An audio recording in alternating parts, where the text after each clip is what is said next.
So far on our Antarctic trip, we've visited a number of truly exotic and simply exquisite locations.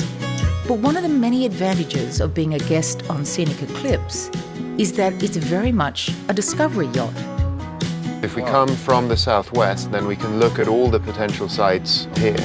The ship's captain and Discovery leader are in constant communication, searching for the most interesting and breathtaking locations possible. We are monitoring weather forecast, ice forecast every single day and adjusting our possible places to visit. So we do have a plan. Initially we go to Antarctica. Once we approach these places, then we assess at the site. The guests must appreciate that. Absolutely, and they feel like they are in real discovery, which actually the Scenic Eclipse is. So they really participate. It's another level of experience for our guests. And so it is that we find ourselves in the stunning South Orkney Islands, located halfway between the Antarctic Peninsula and South Georgia.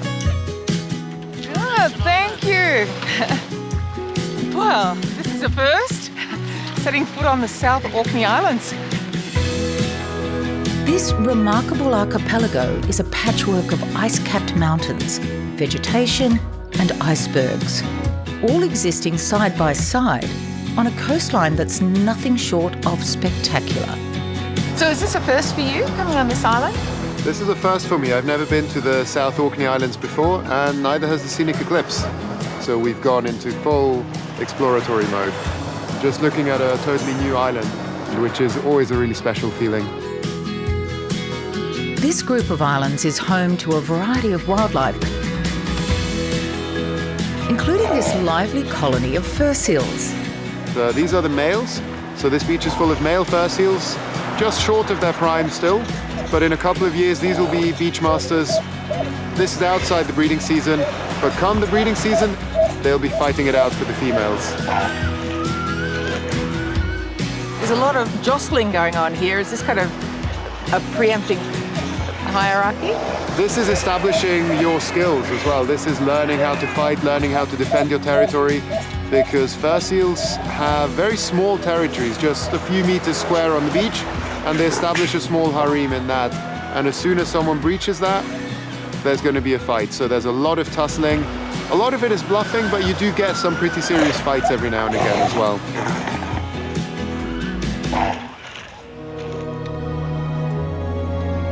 Inland, the South Orkneys are a much more surreal experience.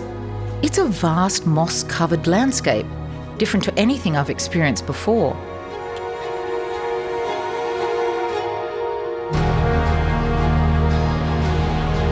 After a memorable shore excursion, we've got an afternoon Zodiac cruise, giving us a closer view of the prolific wildlife. So look at all these albatross here, these skuas, and so these are all mostly giant petrels. The small birds dancing around with them are the Wilson storm petrel. Oh, lovely.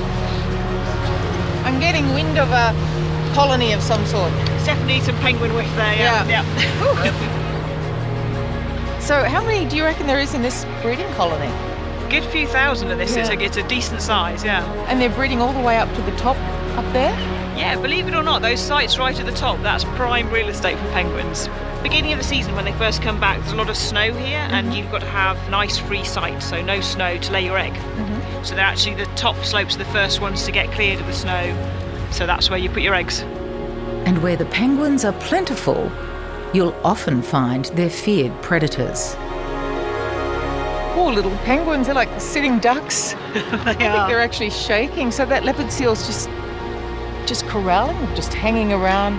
Yeah, so they probably know he's in the water or she's in the water, and the seal knows they're up on the rock. So yeah, they're going to wait there and hopefully bide their time, and maybe it'll lose interest. Yeah, I doubt it. It's looking pretty persistent.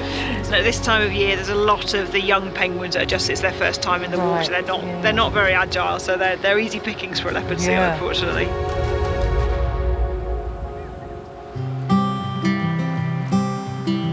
This wild and wonderful part of the world brings so many surreal moments. Every single day of the cruise is packed with highlights, often unexpected, but always amazing. Well, this is my first time on the 7th continent, and I desperately hope it's not going to be my last. There's nothing like it. opening up your door in the morning, seeing penguins swimming by, icebergs floating in the distance. It goes beyond travel into the realm of a profound experience, and I just can't get enough of it.